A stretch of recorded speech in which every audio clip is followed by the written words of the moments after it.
Christmas is just around the corner, Timothy Q. Mouse told Dumbo. Because of heavy snows, the ringmaster had canceled the circus until after the holidays. The young elephant, who hadn't yet been around for a full year, gave Timothy a puzzled look. "Aw, come on, you know about Christmas, don't you?" said Timothy. Dumbo shook his head. Bells jingling, trees twinkling, tissue paper crinkling. "Gifts and feasts with fancy eats," said the crows. "Deck the halls and wrap the dolls." "You will love Christmas," said Timothy. "Everyone loves Christmas," said the crows. "At least most people do." They huddled with Timothy, talking in low voices. Then Timothy said to Dumbo, "Come with us. We'll show you Christmas." With the crows leading and Timothy on his back, Dumbo flew through the crisp winter air. The friends flew until they saw the New York City skyline silhouetted against a blazing sunset. The crows swooped down and landed on the roof of a tall building.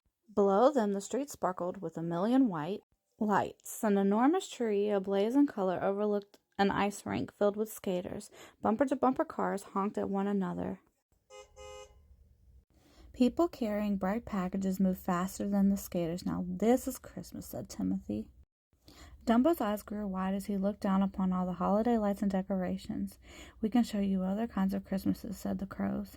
"Then you can decide what kind you like best." The crows flew across the river, where they led Dumbo to the window of a cozy home. The room was decorated with a twinkly lighted tree and sparkling garlands.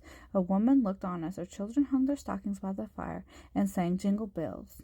Timothy explained about Santa Claus and how he flew through the air, bringing gifts to children.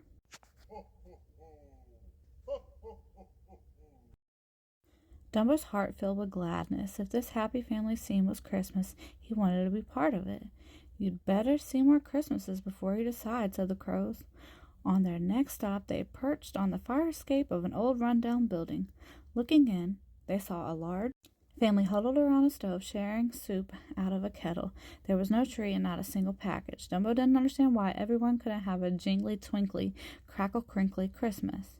"They have no money," Timothy explained. He could tell that seeing this family had deeply affected Dumbo. But Dumbo had an idea. He swooped off into the night, Timothy clinging to his back. Dumbo returned to their first stop at the tall building and the ice rink. He circled the huge Christmas tree, doing loop-the-loops and spins until he caught the attention of a crowd below. Then he went into his most dazzling circus act, the one that had made him famous. The shoppers and skaters stopped in their tracks, oohing and eyeing. When Dumbo was finished, they cheered for more.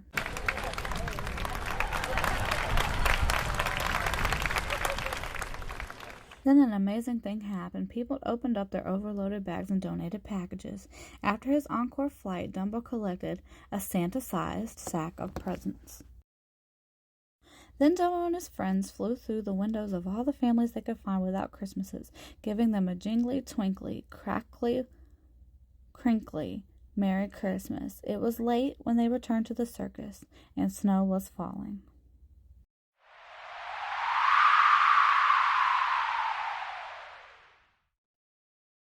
"Ah," said Timothy, "that is the feeling of Christmas." And that night, Dumbo fell asleep dreaming of sugar plums and fairies, and Christmas trees all aglow.